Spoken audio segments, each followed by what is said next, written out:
at the hospital bed, I felt like I'm going to die, and I've never felt so fearful of death until that day. You know, I go to church in the islands. I think they call it the nominal Christians. So we go to church on Sundays, but in the weekdays you do your own stuff. You know. So I was a youth leader, but boy, they don't see me at night. You know, so I was that kind of what they call a follower, or I don't know if it's a Christian, but yeah, a nominal one. So that day, 1989, in the hospital bed, I knew it's going to finish. But little did I know that God has a bigger plan for my life. And a group of young people like this, they came to the hospital. In Fiji, people would go to the hospital and pray for sick people on Sundays. So I was lying on my bed, and looking, and I saw this group of young people come in, and I thought, oh no, there's one girl that I like her, she's that shameful, and oh man, she's gonna pray for me, oh no, you know. But anyway, they came and prayed for me, and then I have this hunger.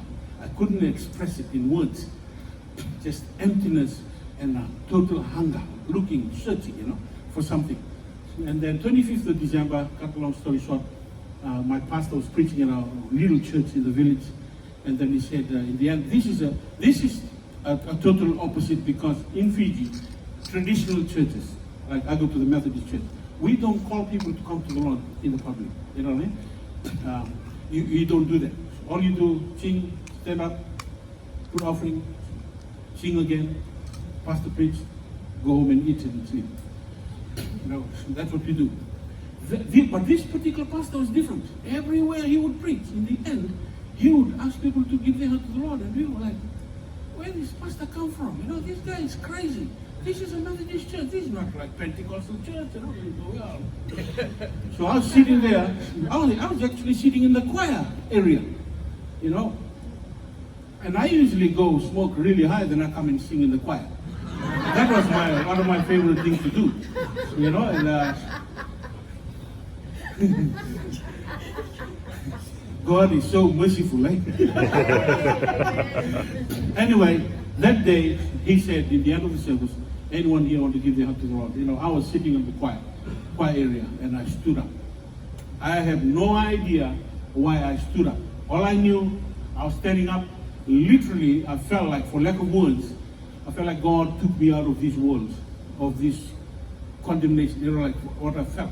Because that particular night, all the boys have mixed 7 buckets of homebrew. It's in the bush, so it's ready to go. So straight after service, 25th of December, when we go after the service, we'll go to the hall. You know, all the young fellas will serve the older people in the hall, and then after that, all the young fellas end up in the bush, drink the homebrew, and then wreck the village. You know, that's like the protocol. You know, but that day was different. I stood up. I felt like the hungriness or the thirsty for homebrew and all these things was gone straight away, on the spot. You know. Anyway, fast forward January, I find myself sitting in a classroom in the midst of about 20 people, where we are not allowed to speak in English, Fijian. We're only allowed to speak English. And most of us, English, we only know hello, bye, how are you, food. You know, that's it. Anything else? No. You know. Anyway, fast forward, join ORM then until today. Never, it's like Jesus said, I will never leave you nor forsake you. Some people, ORM does that to them. They will never leave you nor forsake you. And vice versa. Anyway, you know, not dreaming or ever thinking that I will be jumping an aeroplane to go overseas. And you know, God does all this thing. A lot of stories that goes with that. But so blessed to be here. Like I said, I never thought of coming to Australia. I even applied to go to India to become a missionary there and go on a one-way ticket and not coming back to Fiji. That was my passion. Go on one-way ticket. I applied for my visa in Sydney. I got the visa. I was ready to go.